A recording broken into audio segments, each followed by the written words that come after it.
Study IQ IAS, आपका selection हमारा mission. Hello everyone, एक बहुत ही खुशी की खबर है हम सभी के लिए, और ना सिर्फ भारत के लिए बल्कि आसपास की रीजन के जितने कंट्रीज हैं उनके लिए भी, कि इंडिया और ओमान के बीच में एक कॉम्प्रिहेंसिव इकोनॉमिक ट्रीटी साइन हो गई है।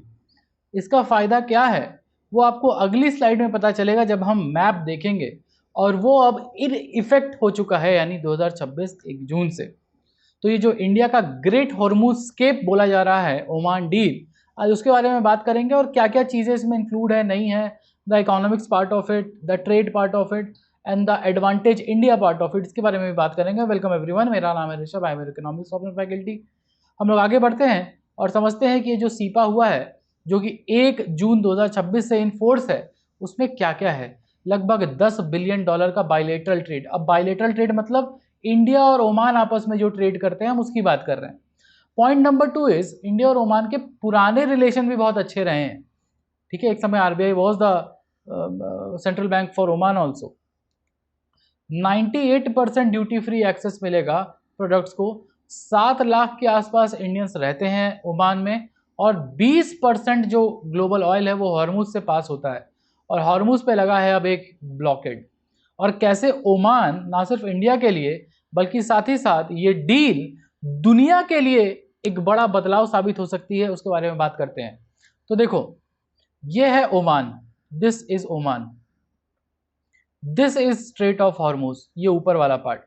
तो जितना भी हम UAE से लें, सऊदी से लें, कुवैत से लें, जहां से, इराक से लें, जहां से भी ऑयल लेंगे, उसको स्ट्रेट ऑफ हॉर्मुज पार करके ही इंडिया आना पड़ता था। ठीक है, बट अब देखो क्या हुआ, हमारा ओमान के साथ डील होने का मतलब है, ओमान के जो मेजर तीनों पोर्ट हैं, वो मेजर तीनों पोर्ट अरेबियन सी को फेस करते हैं। देखो, अरेबियन सी को, और इसका स्ट्रेट ऑफ हॉर्मुज से कोई लेना देना नहीं है। यानी जो पिछले 2-3 महीने से इतने ऑयल टैंकर्स फंसे हैं, गैस टैंकर्स फंसे हैं, अब हो सकता है इंडिया को और इंडिया के थ्रू दुनिया के बाकी देशों को एक वे आउट मिल रहा हो। क्योंकि अगर आपके 3 पोर्ट फेस कर रहे हैं, 3 मेजर पोर्ट फेस कर रहे हैं इंडिया अरेबियन सी को, यानी बिना स्ट्रेट ऑफ हॉर्मुज पार किए ही आप मुंबई, गुजरात, कर्नाटका, केरला, इवन तमिलनाडु, सारे कोस्ट को कवर किया जा सकता है।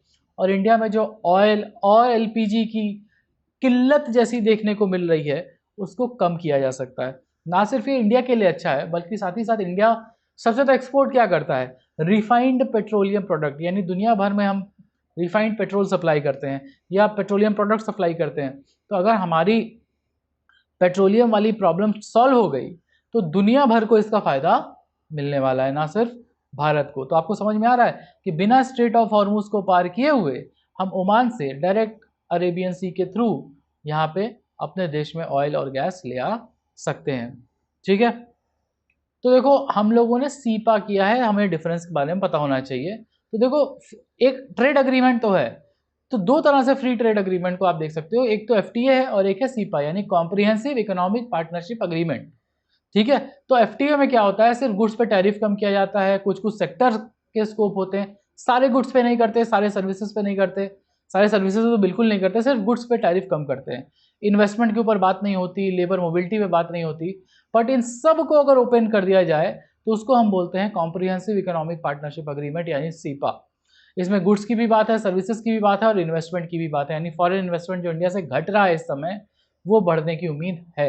इकोनॉमी वाइड फ्रेमवर्क किया जाता है, फुल मार्केट एक्सेस दिया जाता है, और उसके साथ साथ इन्वेस्टमेंट यानी फॉरेन डायरेक्ट इन्वेस्टमेंट के रूल्स लगाए जाते हैं, और प्रोफेशनल लेबर मोबिलिटी का कोटा भी होता है, यानी कि डॉक्टर, इंजीनियर, जो प्रोफेशनल लोग हैं, वो भी, ऑस्ट्रेलिया के साथ भी हमने ये किया है, वो फ्रीली मूव कर सके बिटवीन 2 कंट्रीज। ठीक है, एक स्ट्रक्चर्ड मैकेनिज्म है जो overall market, labour market, money market, goods market, तीनों मार्केट का एक्सेस देता है। तो FTA क्या करता है, सिर्फ टैरिफ हटाने की बात करता है, बट सीपा एक deeper shared comprehensive economic treaty की बात करता है।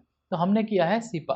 तो अब नंबर्स की बात कर ले अगर, तो 98% ओमान की tariff line duty free India के लिए, 98% जो टैरिफ, मतलब 98% गुड्स पे जो टैरिफ लगता था, अब वो ड्यूटी फ्री हो जाएगा इंडिया के लिए, यानी 0 टैरिफ पे आप ओमान में गुड्स भेज सकते हो। और ओमान के थ्रू आप बाकी मिडिल ईस्ट में भी गुड्स को पहुंचा सकते हैं बिना प्रॉब्लम के, क्योंकि हमें एक्सेस नहीं मिल रहा था ना मिडिल ईस्ट का। ईरान के थ्रू एक्सेस है, पाकिस्तान के पोर्ट को हम यूज़ करते नहीं, ईरान के पोर्ट को यूज़ करते थे, वहाँ युद्ध हो रहा है, हॉर्मूज हम पार कर नहीं पा रहे हैं। तो ओमान के पोर्ट का एक्सेस मिलने का मतलब है सऊदी अरेबियन पेनिनसुला हो या मिडिल ईस्ट, हर जगह इंडिया के गुड्स पहुंचाए जा सकते हैं। ऑल्सो अराउंड 78% इंडिया की टैरिफ लाइन लिबरलाइज की गई है ओमान के लिए। 78% गुड्स के लिए जीरो टैरिफ लगेगा। लगभग 2800 गुड्स को एक्सक्लूड किया गया है इंडिया की तरफ से, और $2.5 बिलियन का इंडिया का ट्रेड डेफिसिट है ओमान के साथ। और क्योंकि अगर हमें 98% गुड्स पे टैरिफ लाइन नहीं देनी, तो हम अब गुड्स बढ़ा सकते हैं। तो इंडिया जो एक्सपोर्ट करता है इस समय ओमान को लगभग $4 बिलियन का, और इंपोर्ट करता है $6.5 बिलियन का, मोस्टली क्रूड। ठीक है, तो अब अगर क्रूड डोमिनेटेड इंपोर्ट है, तो सीपा में ये जो हमने देखा है ना कि 98% गुड्स के लिए अलाउड है, बाकी के लिए नहीं, तो इसमें आपको ऑयल अलाउड नहीं है। 78% ही इंडिया टैरिफ लाइन लिबरलाइज किया है ओमान के लिए, इसमें ऑयल अलाउड नहीं है। बट स्टिल क्योंकि बाकी सारे गुड्स अलाउड हैं, तो ऑयल की जगह पेट्रोलियम प्रोडक्ट्स यानी रिफाइंड पेट्रोलियम प्रोडक्ट्स को हम बेच सकते हैं। तो इनिशियली हम ये देखेंगे कि इंडिया का इंपोर्ट बढ़ेगा ओमान की तरफ से। क्यों? क्योंकि चाहे वो सोना हो चाहे वो तेल हो, ओमान के रास्ते से इंडिया आ सकता है। बट एक्सपोर्ट बढ़ने में थोड़ा समय लगेगा। तो हो सकता है जो करंट अकाउंट डेफिसिट हमारा $2.5 बिलियन है, वो हम किसी भी कंट्री के साथ सीपा करते हैं तो हमारा करंट अकाउंट डेफिसिट बढ़ता ही है। बट अगर हम अपना मैन्युफैक्चरिंग ठीक कर लेंगे, एक्सपोर्ट ठीक करेंगे, तो हमारा फिर करंट अकाउंट डेफिसिट एक सरप्लस में भी बदल सकता है। ठीक है, तो ये है हमारे नंबर्स। और क्योंकि ग्लोबल ट्रेड, ग्लोबल अशांति और इन सब की वजह से इंडियन इकोनॉमी में पड़ने वाले असर को हम लगातार न्यूज़पेपर्स में देख रहे हैं, तो इसीलिए आपको ये भी ये समझ में आ रहा होगा कि एक अच्छा ब्यूरोक्रेट अगर बनना है और 2047 तक इंडिया को बनाना है क्या डेवलप्ड कंट्री, तो आपका इकोनॉमिक्स बैकग्राउंड बेहतर होना चाहिए। और ना सिर्फ ये, बल्कि क्योंकि आपको सिविल सर्वेंट बनना है और आईएएस बनना है, आपको एक अच्छी रैंक चाहिए। अच्छी रैंक के लिए आपको ऑप्शनल में अच्छे मार्क्स चाहिए। तो अच्छे मार्क्स कौन से ऑप्शनल में आते हैं? तो अगर आप यूपीएससी का भी डेटा उठा के देखोगे, जो यूपीएससी रिलीज करता है, तो आप देखोगे कि इकोनॉमिक्स का मीडियन स्कोर 280-90 के आसपास है। और उसके साथ साथ जो कन्वर्जन रेट है इकोनॉमिक्स में, यानी अगर आप मेंस लिखते हो तो वो अप टू 20% है। ये यूपीएससी का डेटा है। यानी पिछले 10 साल में जो टॉप 3 परफॉर्मिंग ऑप्शनल है वो इकोनॉमिक्स ऑप्शनल है। तो अगर आप भीड़ का हिस्सा नहीं बनना चाहते, आप एक लॉजिकल थिंकर हैं, आप एक रैशनल थिंकर हैं, तो इकोनॉमिक्स आपके लिए हो सकता है। खासकर अगर आपका बैकग्राउंड है, और खासकर अगर आप साइंस इंजीनियरिंग बैकग्राउंड से हैं और ह्यूमैनिटीज़ से भी हैं, तो इन सारे बैकग्राउंड के लिए इकोनॉमिक्स एक अच्छा ऑप्शन रहता है, क्योंकि आप ज़्यादा स्कोर कर सकते हो। ग्राफ है ना नेचर में, ग्राफिकल ऑप्शनल है, तो ग्राफ बनाए एक्सप्लेन किए, मैथ्स पर ज़्यादा है नहीं, तो आपको ज़्यादा आसान पड़ेगा इकोनॉमिक्स से। Go for the platinum batch. और कोई भी दिक्कत है आपको इकोनॉमिक्स से रिलेटेड, तो reach out to me on Hipponomics, Telegram हो या इंस्टाग्राम हो, और राइट टू मी ऑन ऋषभ.singh@studyIQ.com। आप लिखोगे मुझे, I can reach out to you so that we can talk. अब हम बात करते हैं कि इंडिया वाला सीपा, इंडिया यूएई का जो सीपा है वो क्या क्या कवर कर रहा है। तो गुड्स की अगर बात करें तो 98% ड्यूटी फ्री एक्सेस मिल चुका है इंडिया को, चाहे वो इंजीनियरिंग गुड्स हो, फार्मा हो, राइस हो, टेक्सटाइल हो या मैराइन प्रोडक्ट हो। ठीक है, यानी एग्रीकल्चर गुड्स के लिए भी और फिनिश्ड गुड्स के लिए भी, दोनों गुड्स के लिए इंडिया को एक्सेस है। सर्विसेज की बात करें, 100% इंडियन एफडीआई अलाउड है ओमान के सर्विसेज में, 100%। आईटी हो, हेल्थ केयर हो, एजुकेशन हो, यानी इंडिया की आईटी कंपनीज को फैलने का मौका मिल सकता है। लेबर मोबिलिटी की अगर बात करें तो 20% से बढ़ा करके 50% कर दिया गया है। फॉर्मल कैटेगरी इंट्रोड्यूस की गई है, जैसे engineer, doctor, IT consultant Oman में इंडिया के, यानी इंडिया में के जो इंजीनियर्स हैं या डॉक्टर्स हैं उनको ज़्यादा बेहतर अपॉर्चुनिटीज़ मिलेंगी। आयुष की अगर हम बात करें, यानी क्या है, आयुर्वेदा, योगा, यूनानी, सिद्धा, होम्योपैथी, ये जो 5 अल्टरनेटिव मेडिसिन है, पहला दुनिया का सीपा है जो ट्रेडिशनल अल्टरनेटिव मेडिसिन को भी इंक्लूड किया है। यानी कुछ हम उन्हें बताएंगे, कुछ हम उनसे सीखेंगे। रूल्स ऑफ ओरिजिन की बात करें तो 40% वैल्यू एडिशन का रूल है, यानी कि ताकि चाइनीज गुड्स जो है वो ओमान के रास्ते इंडिया ना आए, या चाइनीज गुड्स इंडिया के रास्ते ओमान ना जाए, इसे रूल्स ऑफ ओरिजिन रूल लगाया गया है। इसका यह मतलब है कि कोई अगर चाइनीज गुड ओमान के रास्ते इंडिया आ भी रहा है टैरिफ बचाने के लिए, क्योंकि चाइना के गुड्स के ऊपर तो टैरिफ ज्यादा है इंडिया में, तो टैरिफ बचाने के लिए ओमान के रास्ते आ भी रहा है, तो भी कम से कम 40% वैल्यू एडिशन इसका चाइना के बाहर होना चाहिए, तभी इंडिया में उसको ड्यूटी फ्री एक्सेस मिलेगा, नहीं तो ड्यूटी फ्री एक्सेस नहीं मिलेगा अगर 40% के आसपास वैल्यू एडिशन चाइना के बाहर नहीं किया गया है। तो एक्सक्लूजन लिस्ट की बात करें तो लगभग 2800 टैरिफ लाइन को एक्सक्लूड किया गया है, जो प्रोटेक्ट करता है एडिबल ऑयल्स को, जैसे क्योंकि इंडिया में तो सोयाबीन को लेके बेसिकली एग्रीकल्चर मार्केट को प्रोटेक्ट करने के लिए किया गया है। तो आप देखो, ऑयल्स हो, डेयरी हो, शुगर हो, और जो भी सेंसिटिव स्टील सेक्टर है उसको बचाने के लिए 2800 टैरिफ्स को, 2800 ऐसे products and goods and services जिनको एक्सक्लूड किया गया है फ्रॉम जीरो टैरिफ। ठीक है। अब स्ट्रेट ऑफ हॉर्मुज की अगर बात करें तो लगभग 20 मिलियन बैरल पर डे आप देख ही रहे हो, 20 से 25% ग्लोबल ऑयल जो चल रहा है, इंडिया का तो लगभग 80% ऑयल वहीं से आ रहा था। तो अगर वो बंद हो गया है तो अब हमें कोई ना कोई अल्टरनेटिव रास्ता खोजना था, और इंडिया ओमान का डील इस समय सोने पे सुहागा एक तरह से। ठीक है, 52% इंडिया का क्रूड इंपोर्ट हॉर्मुज से आ रहा था। एक्चुअली ये बढ़ करके, क्योंकि हमने रशिया से इंपोर्ट करना बंद कर दिया था, तो ये 52% से बढ़ करके लगभग 60-70% के आसपास चला गया था। ठीक है, $120 के आसपास इस समय क्रूड ऑयल चल रहा है, घटा है लगभग अराउंड 100 के आसपास हो गया है। बट ये क्योंकि इतनी ज़्यादा वोलेटाइल रीजन हो चुका है हॉर्मुज का, कभी भी कोई यूएस कभी ईरान पे अटैक करता है, कभी ईरान किसी इजराइल पे अटैक करता है, इजराइल लेबनान पे अटैक करता है, तो इसकी वजह से क्या हुआ है, क्रूड का प्राइस लगातार फ्लक्चुएट कर रहा है। उसके बाद आप देखो ओमान से हमें क्या फ़ायदा है, हॉर्मुज क्राइसिस सब कैसे निकाल सकते हैं। जो 3 मेजर पोर्ट है, सलाला, दुख और मस्कट, ये तीनों पोर्ट अरेबियन सी को फेस करते हैं, यानी हॉर्मुज जाने की ज़रूरत ही नहीं है। तो ओमान का कोस्ट ईरान को पूरी तरह से बाईपास करता है। इसके अलावा आप देखोगे कि दुख पोर्ट जो है वो डीप वाटर पोर्ट है और स्पेशल इकोनॉमिक जोन भी है, यानी कि डीप वाटर पोर्ट होने का मतलब बड़े जहाज, बड़े टैंकर्स भी वहाँ पे लगाए जा सकते हैं। इसके अलावा इंडियन नेवी को भी एक्सेस है किसका, दुख पोर्ट का। और इसकी वजह से क्योंकि ओमान एक डिप्लोमेटिक नेशन है, तो वो बैक चैनल की तरह भी काम कर रहा है यूएस और ईरान के टॉक्स का। ठीक है, यानी कि क्योंकि बाकी सारे पोर्ट हॉर्मुज में फंसे हुए हैं, तो हम ईरान ओमान के पोर्ट को यूज कर सकते हैं। तो अब कौन, किसकी जीत किसकी हार? तो देखो इंडिया के एक्सपोर्ट्स क्या क्या है। इंडिया का एक्सपोर्ट है इंजीनियरिंग गुड, तो महाराष्ट्र, गुजरात, तमिलनाडु ऐसे जो भी स्टेट्स है जहाँ की मैन्युफैक्चरिंग तगड़ी है उनको फायदा मिलेगा। फार्मास्यूटिकल, हैदराबाद, अहमदाबाद, पुणे, इनको फायदा मिलेगा। क्यों? क्योंकि फार्मास्यूटिकल को भी क्या है, क्योंकि India 30% of the global supply है और 0% टैरिफ लग रहा है, तो फायदा है। एग्रीकल्चर एंड फूड आइटम्स को भी फायदा है, खासकर एग्रीकल्चर बेस्ड स्टेट जैसे यूपी, पंजाब, हरियाणा जो स्टेट है उनको फायदा है। उसके अलावा मरीन प्रोडक्ट की बात करें तो इंडिया का जो मत्स्य संपदा योजना है या ब्लू वाटर पॉलिसी है, उसमें प्रॉन्स, फिश जो हम लोग एक्सपोर्ट जिसका बढ़ाना चाहते थे, खासकर पैकेज फूड का एक्सपोर्ट, वो भी हम बढ़ा सकते हैं, सिंपल सी बात है। टेक्सटाइल्स की अगर बात करें तो ऐसे एमएसएमई जो लेबर इंटेंसिव है, वैसे भी हम जानते हैं कि एमएसएमई से हम 45% एक्सपोर्ट करते हैं। इंडिया का 45% एक्सपोर्ट एमएसएमई के थ्रू होता है। तो अगर हम और बढ़ावा दे सके अपने लेबर इंटेंसिव सेक्टर को, तो अनएम्प्लॉयमेंट का प्रॉब्लम भी थोड़ा दूर कर सकते हैं।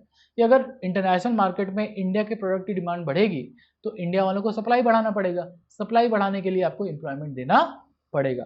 तो ऐसे जगहें जहाँ पे टेक्सटाइल का काम होता है, जैसे सूरत, जैसे लुधियाना, जैसे तिरुपुर, उनको भी फायदा होगा। और आयुष यानी कि वह पहला ट्रेडिशनल अल्टरनेटिव मेडिसिन का एक्सेस आपको पहली बार दिखाई देगा दुनिया के किसी भी सीपा में। It's very very important for the first time ever. तो याद रखना, दुनिया का कौन सा ऐसा पहला सीपा है या कॉम्प्रिहेंसिव इकोनॉमिक पार्टनरशिप अग्रीमेंट है जिसमें अल्टरनेटिव मेडिसिन को लेके भी एक आम सहमति बनी है, तो वो है इंडिया ओमान सीपा। अब सीपा क्या क्या फिक्स नहीं करता, क्योंकि सब कुछ खुश होने की बात नहीं है। सबसे बड़ी बात है इंडिया का जो ट्रेड डेफिसिट है ओमान से, उसको फिक्स नहीं करेगा, और ये बढ़ेगा ही डेफिसिट। क्यों? क्योंकि हमारा जो ऑयल डिपेंडेंस है लगातार अब ओमान पे बढ़ेगा। जब तक हॉर्मुज बंद रहेगा, हमको ओमान का ही सहारा लेना पड़ेगा ऑयल इंपोर्ट करने के लिए, तो हमारा जो डेफिसिट है वो बढ़ेगा। स्मॉल मार्केट प्रॉब्लम भी है। क्यों? क्योंकि ओमान एक स्मॉल नेशन है, छोटा सा देश है, छोटा देश है, कम लोग हैं, तो उसका जीडीपी भी $110 बिलियन के आसपास का है, कहाँ 4.3 ट्रिलियन के आसपास की इकोनॉमी है। तो ये एक स्मॉल मार्केट प्रॉब्लम है, यानी कि हमें एक्सेस मिल भी गया मार्केट का, तो बहुत सारे लोग नहीं है। हाँ, ओमान को एज अ मिडिल ग्राउंड अगर हम यूज करते हैं सेंट्रल एशिया को एक्सेस करने के लिए, तब हम इस चीज का फायदा उठा सकते हैं। उसके अलावा ओमानाइजेशन का रिस्क है यहाँ। क्यों? क्योंकि हम लेबर मोबिलिटी की बात कर रहे हैं। 50% ऑफ तक के आसपास फॉर्मल लेबर मूवमेंट को बढ़ाया जाएगा, ये हम बात की है। तो जो लोग भी इंडिया से बाहर जाते हैं जनरली वो वहीं के होके रह जाते हैं, जिसकी वजह से क्या होगा, ये जो स्ट्रक्चरल अनसर्टेनिटी पैदा हो जाएगी 7 लाख इंडियन डायस्पोरा के लिए। उसके अलावा देखो यूएई से कंपटीशन भी है, क्यों? क्योंकि यूएई के साथ ऑलरेडी हमारा एक सीपा एग्रीमेंट है, ठीक है, और यूएई एक ज़्यादा बड़ा नेशन है, एक्सपैट फेसिंग नेशन है। हाँ, अभी के लिए वो थोड़ा डामाडोल चल रहा है because of all the Wars और हॉर्मूज बंद होने की वजह से, बट ओवरऑल यूएई के साथ जो हमारा रिलेशनशिप है वो ज़्यादा बेहतर है। तो यूएई एक कंपटीशन की तरह आएगा। हाँ, जब हॉर्मूज खुलेगा तो हो सकता है हम ओमान की तरफ जो हमारा इस समय जो हमारा डिपेंडेंस है वो आगे जाके कम हो जाए। रूल्स ऑफ ओरिजिन की भी बात है कि 40% वैल्यू एडिशन चाइना के बाहर होना चाहिए, तभी टैरिफ लाइन लगेगा, जीरो टैरिफ लगेगा, नहीं तो नहीं लगेगा। अब एक छोटे से देश में जहाँ लोग ही कम है, जहाँ पे वर्कर पॉपुलेशन कम है, वहाँ पे 40% रूल्स ऑफ ओरिजिन एनफोर्समेंट होना बड़ा मुश्किल है, यानी कि गुड्स इंपोर्ट में बहुत फ़ायदा नहीं मिलने वाला है। और सर्विसेज की जहाँ तक बात करें तो सर्विसेज एक्सपोर्ट जो इंडिया करता है ओमान को वो $665 मिलियन के आसपास है, वो ऑलरेडी बहुत ही लो टैरिफ पे है, वो बहुत ज़्यादा बढ़ने की उम्मीद नहीं है, ठीक है। जितना ग्लोबल पोटेंशियल है इस समय आईटी का, एआई का, ओमान में आप एक $1 बिलियन से ज़्यादा की सर्विसेज नहीं दे सकते।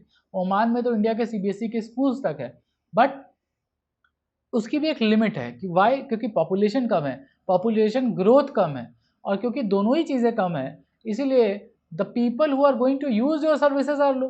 तो अगर लोग ही कम हैं तो आप बहुत ज़्यादा एक लिमिट से ज़्यादा अपनी सर्विसेज या गुड्स के एक्सपोर्ट को नहीं बढ़ा सकते unless until you use Oman as an access market to the Middle East और टू द वेस्ट एशिया, ठीक है।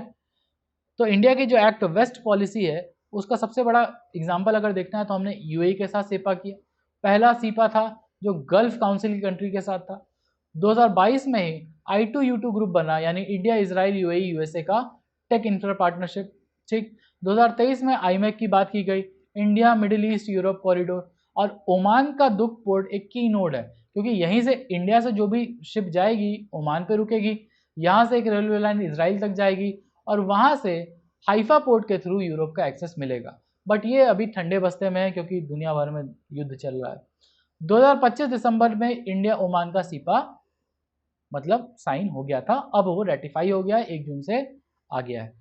पूरी की पूरी गल्फ काउंसिल के साथ इंडिया एक एफटीए करना चाहता है, वो अंडर नेगोशिएशन है, और इंडिया और कतार भी अब टॉक्स में है। यानी इंडिया अपनी मिडिल ईस्ट पॉलिसी को और मजबूत कर रहा है, अपनी इकोनॉमिक जड़ें और मजबूत कर रहा है, ताकि दुनिया भर में इंडिया को एक major global supply chain partner बनाया जा सके। सिंपल सी बात है, यानी जितना बेहतर एक्सेस हमारे गुड्स को, हमारे प्रोडक्ट्स को मिलेगा, उतना ज़्यादा global supply chain, value chain का पार्ट इंडिया बन पाएगा। सिंपल सी बात है, ठीक है। और स्ट्रैटेजिक कंपैरिजन की अगर हम बात करें तो देखो, चाबार पोर्ट हम कभी बनाते हैं कभी नहीं बनाते हैं, तो सेंट्रल एशिया का बाईपास तो है, इंडिया को, पाकिस्तान को बाईपास भी करता है, इंडिया का इन्वेस्टमेंट भी $120 मिलियन के आसपास है। बट क्योंकि यूएस के साथ ईरान का, आप जान ही रहे हैं, दुश्मनी चल रही है, एनिमी स्टेट है, जिसकी वजह से यूएस ने सैंक्शन लगा दिया है पूरी तरह से ईरान के साथ काम करने के ऊपर। अब वो वेवर एक्सपायर हो गया है, सब अनसर्टेन है, तो हमारे पास बेहतर ऑप्शन क्या बचा? ओमान। ओमान के दुख पोर्ट को यूज़ करके हम हॉर्मूज को तो बाईपास कर ही सकते हैं, बल्कि साथ ही साथ पूरे अरेबियन पेनिनसुला, सेंट्रल एशिया और मिडिल ईस्ट को भी एक्सेस कर सकते हैं, क्योंकि ओमान एक पॉलिटिकली न्यूट्रल कंट्री है, यूएस के साथ अच्छे रिलेशन है, और सीपा क्योंकि फोर्स में आ गया है और वो मीडिएट भी कर रहा है ईरान और यूएस के टेंशन्स के बीच में। तो हमें पूरी उम्मीद है कि ओमान के पोर्ट के साथ, ओमान के पोर्ट का जो एक्सेस हमें मिलेगा वो हम ज़्यादा बेहतर तरीके से यूज़ कर पाएंगे to access the Middle East, to access Central Asia, rather than जो हमारा ईरान के साथ हुआ है। तो इंडिया की वेस्ट एशिया की स्ट्रैटेजी के लिए ओमान, यूएई, कतर, ये मेजर कंट्रीज़ हैं जो हमें एक्सेस देंगी सेंट्रल एशिया का। तो हमने सब कुछ कवर किया है। सबसे पहली बात, इंडिया ओमान का सीपा कब, पहला क्वेश्चन आपके लिए, कब आया था फोर्स में? तो आपको मालूम है 1 जून 2026 को। और एक क्वेश्चन है आपके लिए जीएस मेंस का कि India Oman cepa is not merely a trade agreement but a strategic insurance policy for India, इसका क्रिटिकली एनालिसिस करिए, ठीक है। इसके साथ साथ हमने ये भी बात की है, क्योंकि इकोनॉमिक्स ऑप्शनल के लिए इंटरनेशनल ट्रेड और इंटरनेशनल ट्रेड थ्योरीज बहुत ज़रूरी है। तो इंडिया की एफटीए स्ट्रैटेजी हो, ट्रेड पॉलिसी इंस्ट्रूमेंट हो, trade as an engine of growth हो, ये सब चीज़ें हम अपने क्लासेस में पढ़ते भी हैं, ताकि आपका ऑप्शनल और जीएस सब कुछ कवर हो जाए, ठीक है। Okay, so we will conclude it.